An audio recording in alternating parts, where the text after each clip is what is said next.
오늘 이 귀한 특별 새벽기도 때 하나님께서 살아 역사하시는 은혜를 여러분 다 누리시기를 주의 이름으로 축복합니다.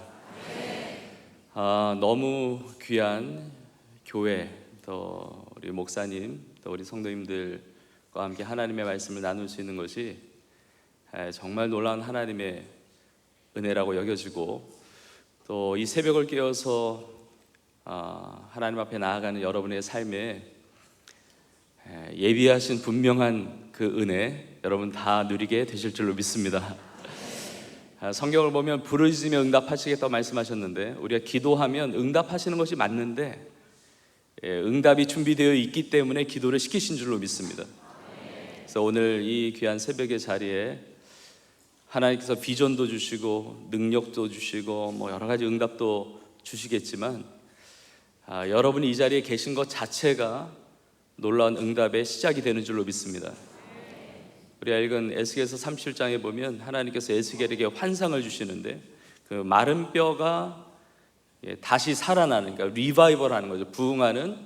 그래서 살아 일어나서 그렇게 큰 군대로 서는데, 하나님이 이런 비전을 주셨다, 이런 역사를 이루셨다도 놀라운 기적이지만 에스겔을 부르셨다는 것 자체가 기적이거든요. 그러니까 에스겔을 부르셨다는 것 자체가 그 시대를 향한 하나님의 부흥의 사인이었습니다. 그러니까 하나님이 하실 일이 없으셨다면, 하나님의 계획이 없으셨다면 아마 에스겔을 부르지 않으셨겠죠. 우리에게 주시는 많은 비전과 많은 사명과 하나님의 놀라운 계획들이 있겠지만, 나를 부르신 것 자체가, 우리 사랑의 교회 귀한 우리 성도님들이 이렇게 기도하게 하시는 것 자체가 이 시대를 향한 하나님의 부흥의 사인이 되는 줄로 믿습니다.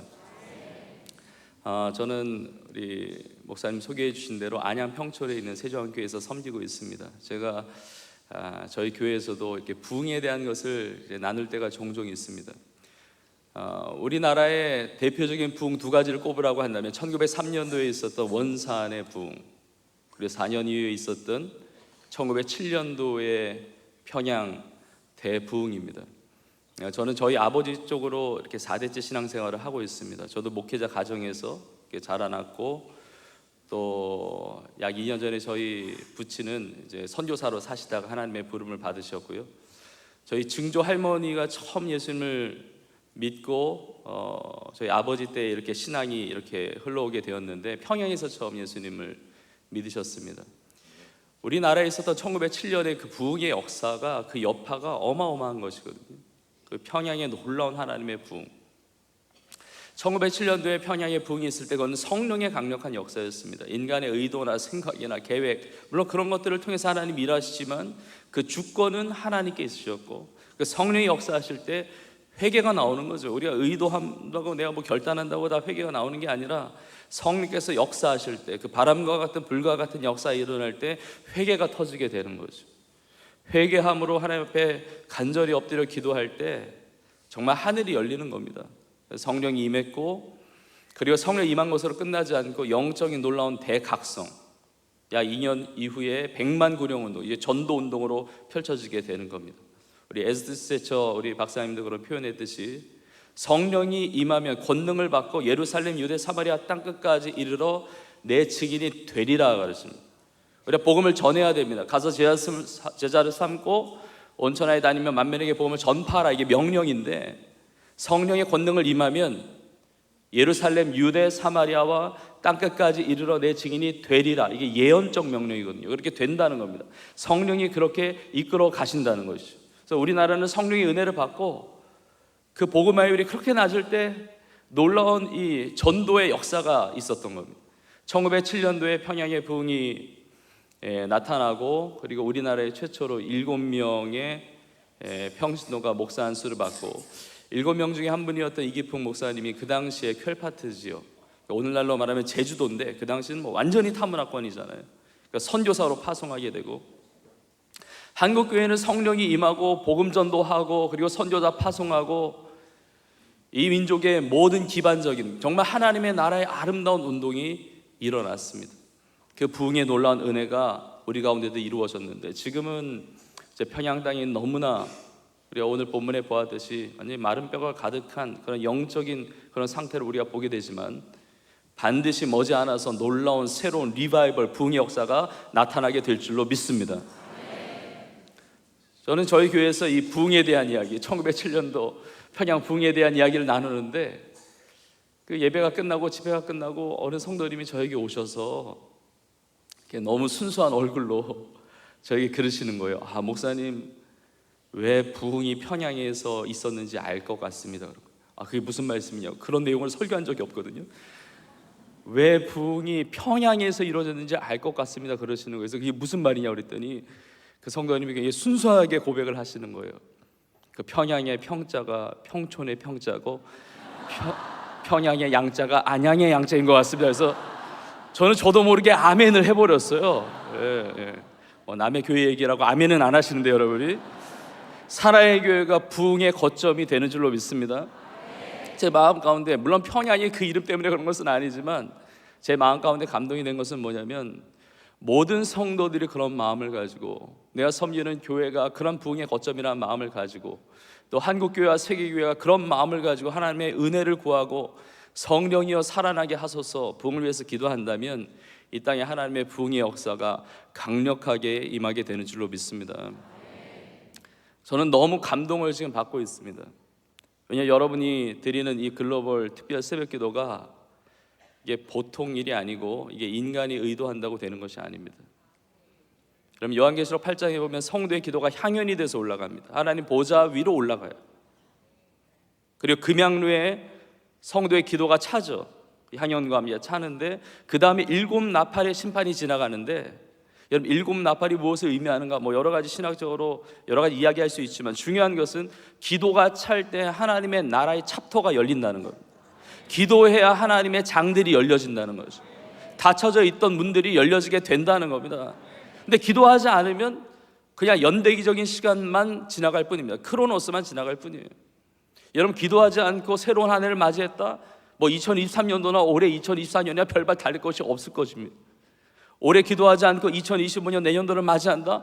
별반 다를 것이 없을 거예요. 그 해나. 그러나 기도하면 새로운 챕터가 열리는 겁니다. 이것은 우리의 인생 다 마찬가지입니다. 여러분 가정에서 기도가 이루어지면 그 가정에 새로운 하나님의 부흥의 문들이 열려지게 될 줄로 믿습니다. 우리 비즈니스 현장에서 일터 안에서 하나님 앞에 기도하면 정말 킹덤 비즈니스, 하나님의 나라가 임하는 비즈니스가 되는 겁니다.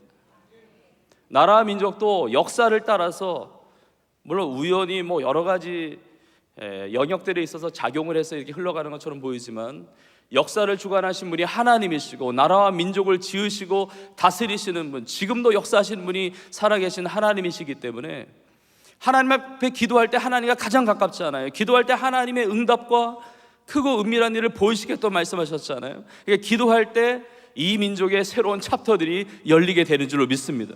그러니까 시즌이 바뀐다는 거죠. 시즌이 바뀌어요. 저는 오늘 하루 이렇게 새벽에 와서 기도하지만 정말 여러분 한 분 한 분을 주님의 마음으로 정말 귀하게 여기고 소중하게 여기고 또 사랑하고 축복하면서 여러분의 기도가 여러분의 인생 가운데 새로운 챕터의 문을 여는 복된 기도가 될 수 있기를 주의 이름으로 축원합니다. 여러분 에스겔이 30살 나이에 바벨론 포로로 끌려갑니다. 그때는 하나님의 부름을 받았던 것은 아닙니다. 우리 에스겔서를 보면 나오게 되지만 바벨론 포로로 끌려간 이후에 5년이 지난 이후에 35살의 나이에 하나님의 부름을 받아서 선지자로 활동을 합니다. 그 시대를 향한 하나님의 부흥의 사인, 에스겔 선지자를 부르셨다는 것 자체가 사인이었어요. 그리고 나서 마른 뼈가 가득한 골짜기로 가게 하셔서 마른 뼈를 보게 하십니다. 하나님이 보게 하시는 것이 하나님의 비전이죠.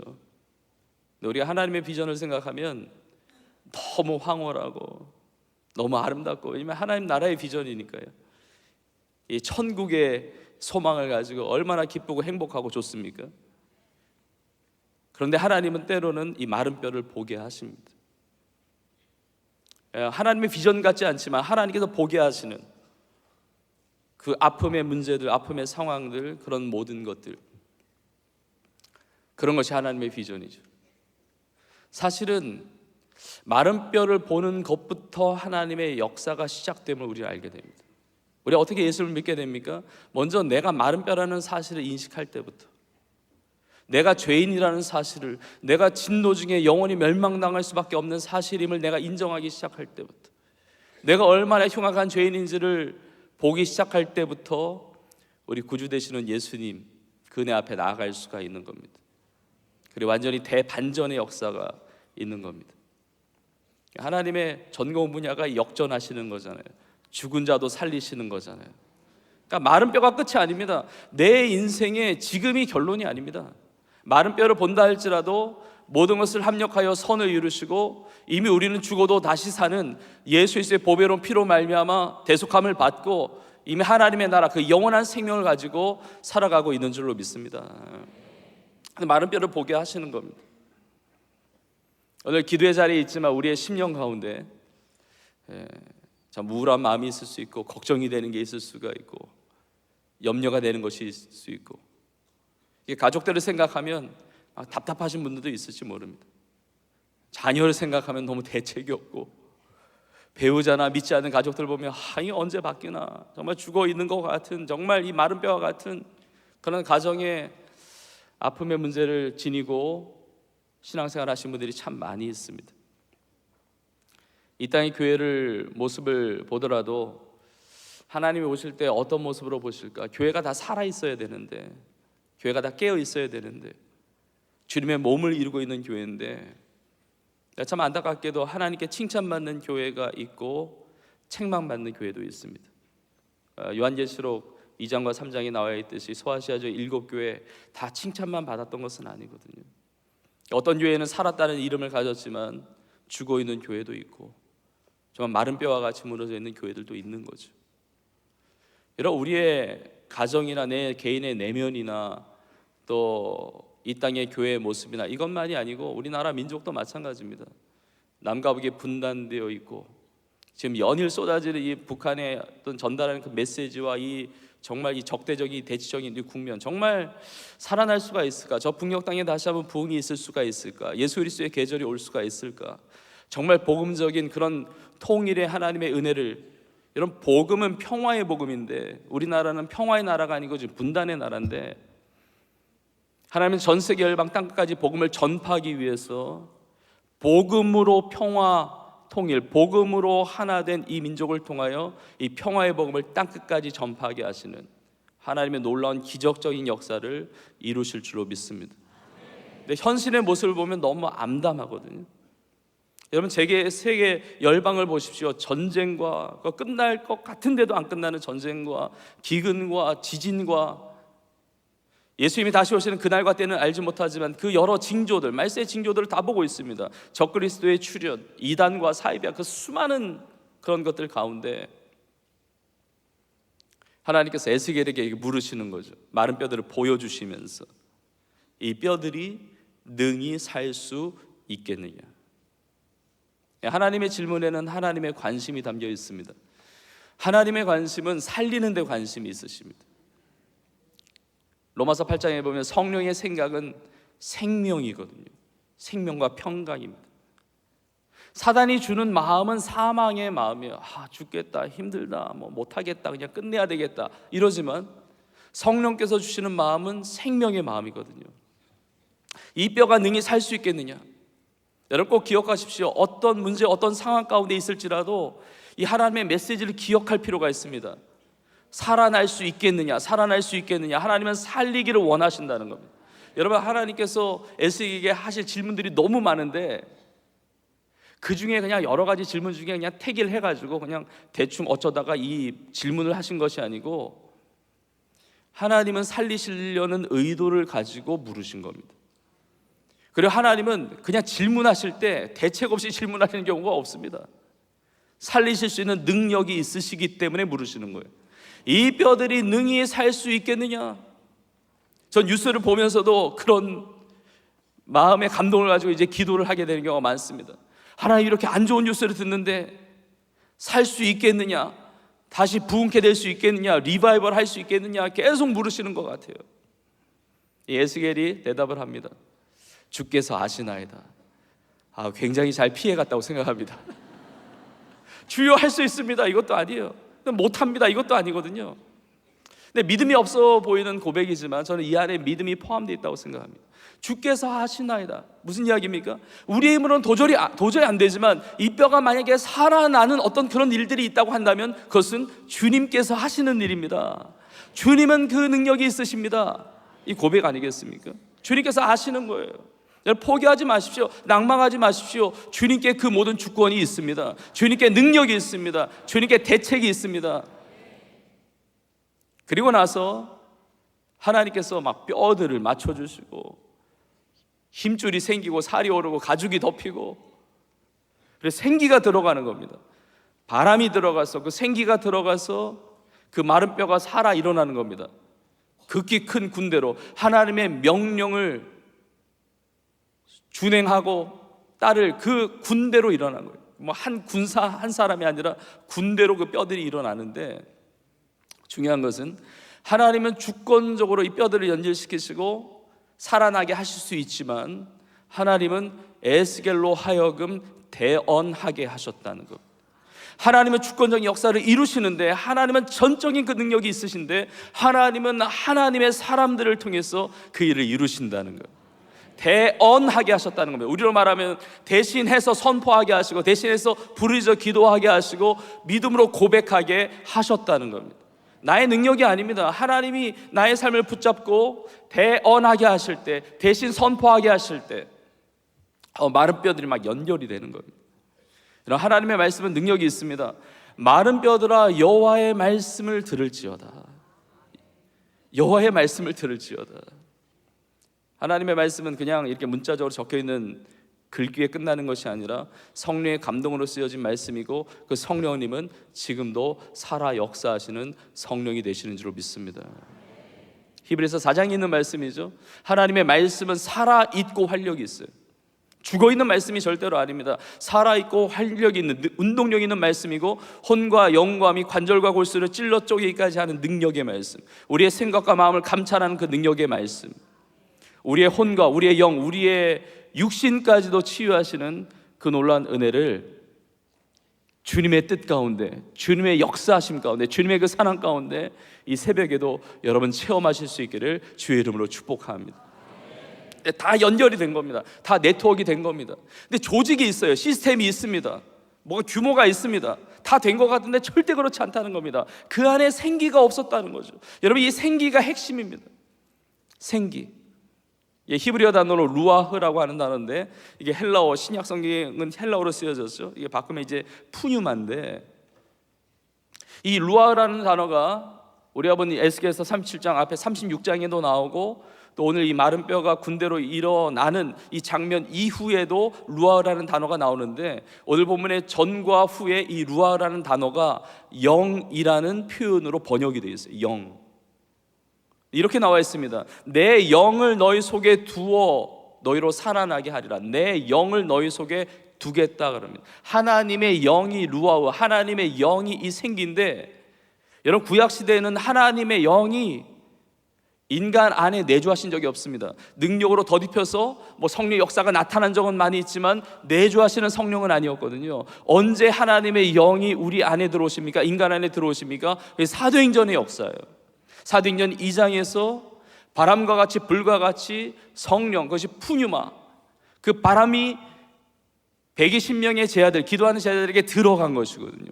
내주하신 거예요. 이게 성령 강림 사건 아닙니까? 성령이 내 안에 들어오신 거예요. 살아나는 거죠. 그러니까 이 마른 뼈가 살아 일어나서 군대가 되는 역사는 성령의 역사였습니다. 여러분 성령은 이런 놀라운 일을 이루어 가시는 겁니다. 여러분 성경에 보면 성령이 아니고선 예수를 주시라 할 수 없거든요. 제가 여러분에게 한번 질문을 해보겠습니다. 여러분은 예수님이 나의 구주이심을 고백하십니까? 네, 그렇다면 이것은 그냥 된 게 아닙니다. 내 안에 성령의 내주하심이 있는 겁니다. 성령의 은혜가 있는 거예요. 우리가 많은 관계가 중요한데 성령님의 관계가 너무 중요한 것 같아요.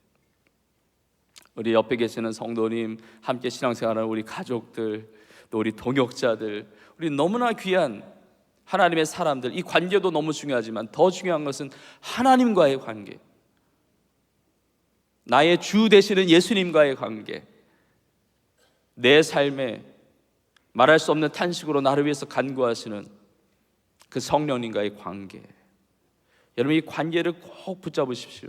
우리가 성령을 이끌어가는 것이 아니라 성령님이 내 삶을 이끌어가기 시작할 때 마른 뼈가 살아나는 부흥의 은혜 가운데 쓰임받게 될 줄로 믿습니다. 예전에 한 성도님이 저에게 오셔서 얘기하시는 거예요. 목사님, 제가 꿈에 예수님을 봤습니다. 예수님 꿈을 꿨다는 겁니다. 얼마나 좋은 꿈입니까? 예수님을 봤다니까요. 그래서 예수님이 어떻게 나오셨냐고 그랬더니 꿈에 예수님을 보긴 봤는데 그 성도님의 표현이 좀 이상한 거예요. 독특해요. 예수님을 보긴 봤는데 예수님이 예수님 같지 않게 나오셨어요. 그러는 거예요. 아니 예수님을 봤는데 예수님 같지 않다는 것도 무슨 말인가? 예수님 그러면 뭐 성경에 나오는 내용이나 우리가 상상하듯이 이렇게 띠를 두르고 또 흰 옷을 입으시고 영광의 광채 가운데 뭐 도마나 제자들에게 보이셨듯이 뭐 손과 발에 못 박히신 거 보이시면서 이게 거룩하고 영광스러운 그 광채 가운데 보여야 되는데 꿈이라 직관적으로 예수님이다 이건 알았는데 그런 모습이 아니고 너무 꾀죄죄하게 나오셨다는 거예요. 예수님이 너무 지저분하게. 여러분 오해하지 마십시오. 뭐 꿈은 절대적인 게 아니에요. 꿈은 사실 개꿈이 많습니다. 무의식에 나오는. 그러나 때로는 하나님께서 개인적으로 어떤 영적인 중요한 메시지를 전달하시는 통로가 되기도 하죠. 근데 이 성도님에게는 그랬던 것 같아요. 꿈에 예수님을 봤는데 예수님이 너무 꾀죄죄하고 지저분하고 냄새도 나고 너무 그렇게 나오니까 꿈에서 예수님께 이렇게 여쭤봤대요. 예수님 왜 그러고 다니세요? 그랬대. 근데 예수님의 한마디의 대답이 너무 충격을 받아가지고 잠에서 깼다는 겁니다. 예수님이 이렇게 대답하셨대요. 예수님 왜 그러고 다니세요? 너하고 같이 다녀서 그렇다.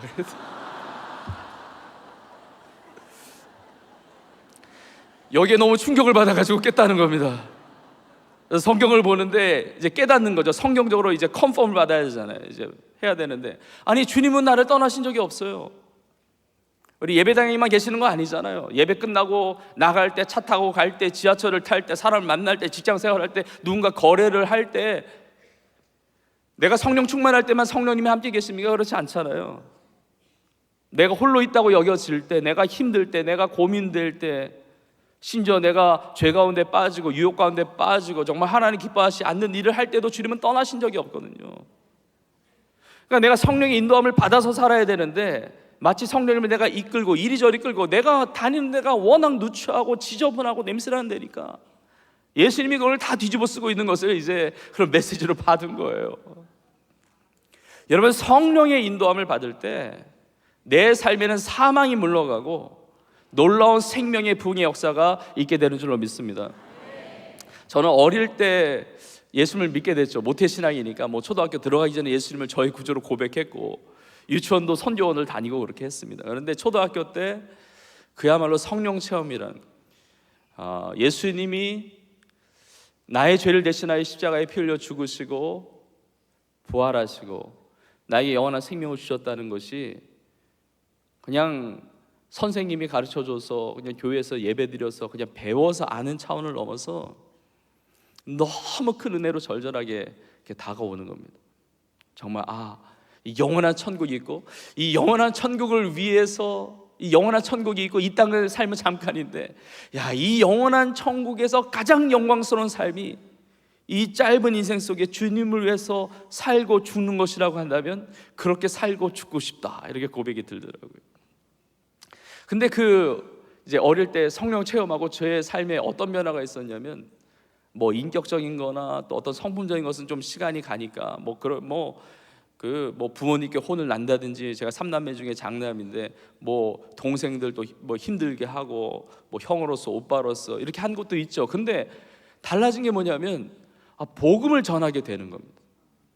저는 전도 방법을 배운 적도 없고 훈련을 받은 적도 없지만 전도 훈련과 방법이 필요하죠. 그걸 통해서 우리가 효과적으로 복음을 전할 수가 있습니다. 근데 어릴 때 초등학생이었지만 성령이 임하니까 복음을 전하지 않으면 견딜 수가 없는 거예요. 하루는 선생님이 이제 학년이 올라가가지고 내일 5분 자기소개 시간을 갖는다고 그러는데 그 숙제를 듣자마자 그날 내일 되기까지 얼마나 가슴이 뛰는지. 많은 아이들 앞에서 소개한 것도 가슴이 뛰는데 한 번도 생각하지 못했던 생각이 스치는 거예요. 무슨 생각이냐면, 야, 선생님이 숙제를 줬는데 하나님이 선생님을 통해서 숙제를 주신 것 같은 거예요. 5분 동안 친구들에게 내 소개를 해야 될 시간을 하나님께 주셨는데 이 5분 동안에 복음을 전하지 않으면 저주를 받을 것 같은 이런 미친 생각이 드는 거예요. 정말 이게 너무 이거를 떨쳐버릴 수가 없어요. 왜 이런 생각이 들지? 창피를 당하는 것보다 뭐 죽는 것보다는 그래도 창피를 당하는 게 더 나니까 그래도 복음을 전했던 기억이 있어요. 복음을 전했어요. 만나는 친구들마다 복음 전하고, 그 당시에 이제 지금 일산 신도시로 개발되어 있는데 경의선 철도 서쪽은 이제 신도시로 개발됐지만 이후에 동쪽은 아직도 개발이 덜 돼 있거든요. 이제 내곡리라고 하는 내곡 1리에 제가 이제 살고 있었고 그 근방에서 저희 부모님 목회를 하고 계셨는데 매 주마다 동네를 돌면서 축구전도 하는 겁니다. 자전거 타고 가면서 친구, 전화, 신방부터 막. 그러면 주일마다 그냥 그 집 앞에 아이들이 줄을 섭니다. 빈 봉고 차고 와요. 꽉 채워요. 가면서 예수님 찬양 인도하면서 가요. 근데 인격이 좀 안 돼서 그런지 그렇게 전도했는데도 교회 와서 찬양 소리가 저보다 크면 교회를 못 나오겠으니까 이게 왜 그랬는지 모르지만 하여튼 성령이 열면 좀 시간이 걸리는 것 같아요. 네. 근데 어쨌든 막 전도해야 되는 이 열정, 막 선교하다가 순교하고 싶다, 막 이런 생각이 들 정도로 그때 전도했던 친구들을 너무 보고 싶어요. 네. 대련이, 창련이, 막 진덕이. 근데 오랫동안 못 봤는데 혹시 사랑의 교회를 다닐지도 모르니까 친구야 보고 싶다, 혹시 있으면 연락해요. 근데 정말 성령께서 역사하시면, 그래서 오늘날 다음 세대가 위기고 정말 뭐 안 좋은 데이터들이 있습니다. 그거 다 인정합니다. 근데 다음 세대에 소망이 없다, 저는 절대로 받아들이지 않아요. 왜냐하면 성령의 역사하시면 우리의 자녀가, 우리 다음 세대가 한 명이라도 성령의 불을 받고 성령의 바람을 경험하고 예수 그리스도를 인격적으로 만나면 그 시대를 변화시키는 능력의 종으로 쓰임받게 될 줄로 믿습니다. 정말 사무엘과 같이, 다니엘과 같은 이 시대, 앞으로의 세대, 통일 세대를 이끌어가고 세계 선교 시대를 마무리 짓는 그 놀라운 일꾼들이 여러분의 자녀가 되고 다음 세대가 되고 또 여러분의 삶이 될 수 있기를 주님의 이름으로 축복합니다. 성령이 임하니까 그렇게 되는 겁니다. 근데 여러분 주목해 보십시오. 대언하라고 할 때 이건 기도의 선포거든요. 여러분 성령이 기도 없이 역사되는 경우가 없습니다. 기도하면서 전도하고 전도하면서 기도하는 겁니다. 여러분 사도행전의 역사를 보십시오. 바울은 늘 두 가지를 찾았습니다. 기도 처소를 찾고 전도 대상자를 찾았습니다. 사도행전 16장에 보면 마게도냐 환상을 보고, 마게도냐죠, 이것이 유럽 선교의 첫 시작이 되는데 늘 바울은 기도하는 사람이니까 마게도냐 사람의 환상도 보는 거예요. 하나님이 그리로 보내시는구나, 이렇게 확신을 가지고 이제 넘어가는 겁니다. 마게도냐 지역의 첫 성이었던 빌립보에 가서 제일 먼저 찾았던 것이 기도 처소예요. 보통은 회당에서 기도하고 복음 전했는데 뭐 회당도 없는 겁니다. 그래서 기도하러 강가로 가는 거죠. 강가에 가서 사도행전적인 만남, 내가 의도한 만남이 있고 성령께서 주선하시는 만남이 있습니다.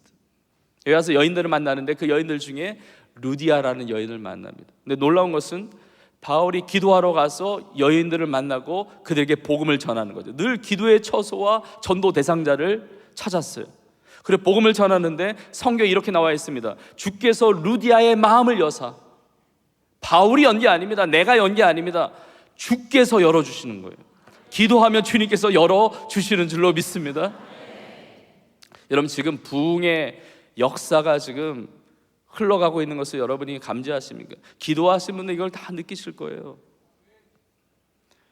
여러분 엘리야 시대 때, 아합과 이세벨의 시대, 정말 영적으로 깜깜한 시대였습니다. 너무 어두운 시대예요. 3년 반 동안 비가 오지 않습니다. 근데 야고보서 5장에 보면 엘리야는 우리와 성정이 같은 사람인데 그가 간절히 기도한즉 하늘이 닫히기도 하고 또 간절히 기도한즉 하늘이 열리고 하늘에서 비가 내리고 땅이 열매를 맺었다고 합니다. 여러분 엘리야의 기도, 여러분 3년 반 동안 비가 오지 않았다는 것은 뭐 다른 땅들도 다 그렇지만 이스라엘은 이른 비와 늦은 비가 제때제때 와야 되는 토양이에요. 비가 안 오면 경제적으로 소출을 낼 수가 없습니다. 그러니까 비가 안 온다는 것은 경제적인 문제예요. 근데 경제적인 문제는 당연히 정치적인 문제죠. 아마 많은 전문가들의 의견이 있었을 것이고, 뭐 포럼이 열리고 세미나 있고 뭐 여러 가지가 있었을 것입니다. 근데 어떻게 그 위기에서 벗어났느냐? 어떻게 그 이스라엘 땅이 리바이벌 다시 살아나게 되었느냐? 뭐 세상의 역사에는 한 줄도 나오지 않을 수 있습니다. 그러나 하나님께 보시는 시선에서는 그 역사를 이루게 한 것은 엘리야의 간절한 기도였다는 겁니다. 근데 엘리야가 어떻게 간절히 기도했는지 열왕기상 18장에 나옵니다. 엘리야가 갈멜산 꼭대기로 올라갑니다. 갈멜산 꼭대기로 쫙 올라갑니다. 그리고 7번 기도합니다. 갈멜산 꼭대기로 올라갔다. 아마 이 간절한 마음이 있었던 것 같습니다. 우리나라도 기도원들이 산 위에 많이 있죠.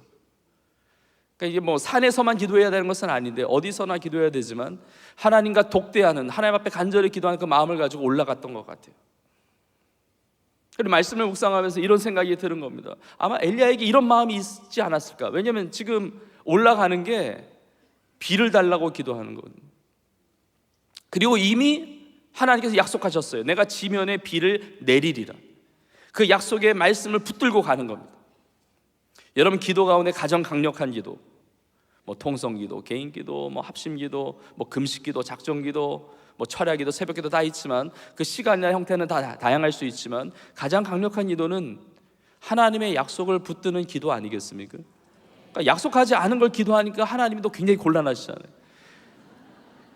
근데 약속하신 말씀을 붙들어야죠. 이 말씀, 오늘 주신 말씀을 붙드세요. 마른 뼈가 살아나는 이 약속의 말씀을 붙들고 기도하세요. 하나님, 내 영도 살아나게 하옵소서. 내 가정도 살아나게 하옵소서. 이 민족도 살아나게 하옵소서. 그 죽어가는 영혼도 예수 그리스도의 이름으로 살아날지어다. 여러분, 선포하면서 기도하세요. 약속의 말씀을 붙들고 엘리야가 올라간 겁니다. 올라갔어요. 근데 이런 마음이 있었을 것 같아요. 하나님이 응답을 주실 텐데 그 비를 가장 먼저 맞고 싶다, 이런 마음이 있지 않았을까? 산 위에서 어제도 올라갔습니다. 근데 한 번 기도한다고 이루어지지 않고 7번을 기도하는데 머리를 무릎 사이에 넣고 간절히 기도하는 거예요. 여러분, 머리를 무릎 사이에 넣는 것만 간절한 기도의 모습은 아니에요. 머리를 무릎 사이로 넣었다는 사실을 통해서 알 수 있는 첫 번째는 엘리야는 뚱뚱하지 않았다. 이거 다 엘리야 기도 따라 하려면 머리가 그 안에 들어가지 못하는 분들도 혹시 있지 않을까 모르겠지만, 저 같은 경우는 이제 간절히 기도하려고 그러면 이게 제가 안경을 쓰고 있는데 안경을 이렇게 벗게 되더라고요. 방문을 잠그고. 왜냐면 이제 격렬하게 기도하면 이제 어떻게 될지 모르니까. 아마 각자가 다 다를 겁니다. 두 손을 들고 기도하기도 하고, 엎드려 기도하기도 하고, 무릎을 꿇고 기도하기도 하고, 두 손을 모으고 기도하기도 하고. 근데 엘리야의 간절한 기도의 표현은 머리가 무릎 사이에 들어간 겁니다. 기도할 때, 7번째 기도할 때 사원이 가서 보는데 저 바닥 끝에서 손바닥만한 조각 구름이 보이는 겁니다. 여러분, 그 바닥 끝에 보이는 이 조그만 손바닥만한 그 구름, 이게 부흥의 사인이었는데 그 구름이 엘리야에게만 보이지는 않았을 것이라고 생각합니다. 왜냐하면 하늘에 떠 있는 구름이니까. 다른 사람들이 보면 아, 구름이 떠 있네, 조그만 구름이네, 이렇게 생각했을지 몰라요. 그냥 우연히 어떤 구름이 있나 보다, 이렇게 생각했을지 모릅니다. 그러나 기도하는 사람에게 있어서는 그 조그만 구름은 부흥의 사인이었습니다. 여러분, 이 글로벌 특별 새벽 기도가 얼마나 놀라운지 아세요?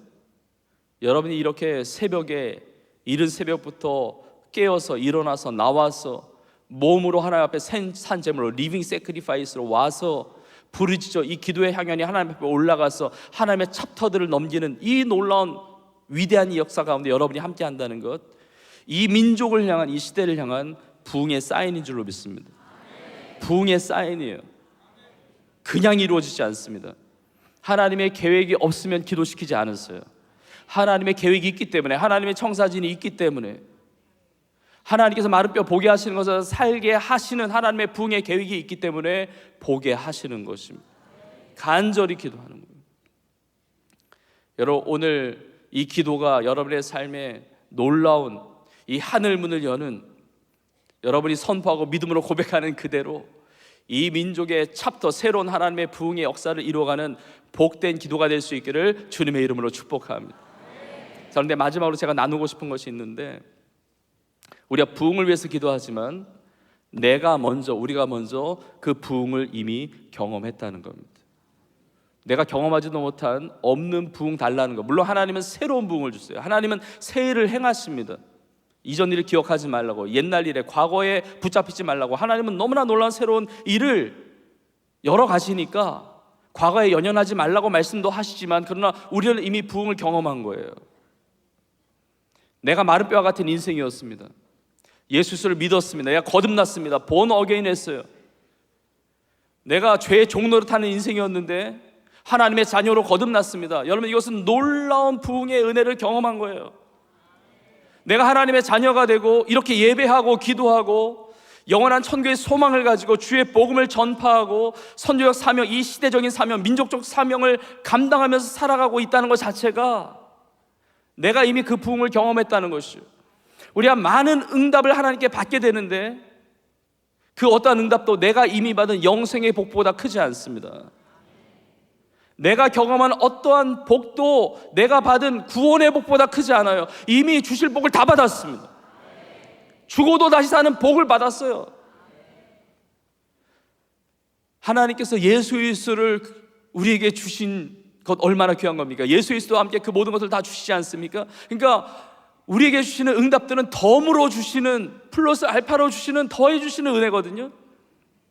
내가 이미 부흥을 경험했기 때문에 부흥을 경험한 우리의 삶을 통하여 예수 그리스도의 이름을 붙들고 성령의 권능을 의지해서 기도할 때 우리의 삶에서부터 부흥의 역사가 확장되게 될 줄로 믿습니다. 이러면 세상이 아무리 부흥이 있다 할지라도 내 마음이 부흥이 아닌데 그게 무슨 부흥입니까? 나하고 무슨 상관이 있습니까?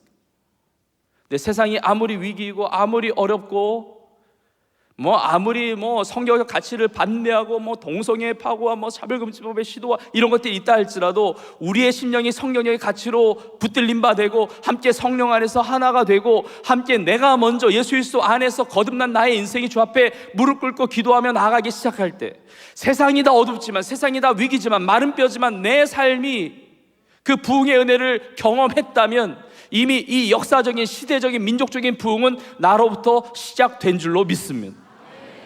여러분, 그 은혜를 사모하는 겁니다. 말씀을 마무리하면서 자, 마른 뼈가 살아날 때는 언제냐? 바로 오늘 이 시간인 줄로 믿습니다. 깨어 기도해야 할 때가 언제냐? 바로 이 시간인 줄로 믿습니다. 여러분, 지금 자다가 깰 때가 벌써 됐습니다. 지금 마지막 날이 너무 가까웠어요. 나중이 아닙니다. 그 언젠가가 아닙니다. 내일 일을 알지 못합니다.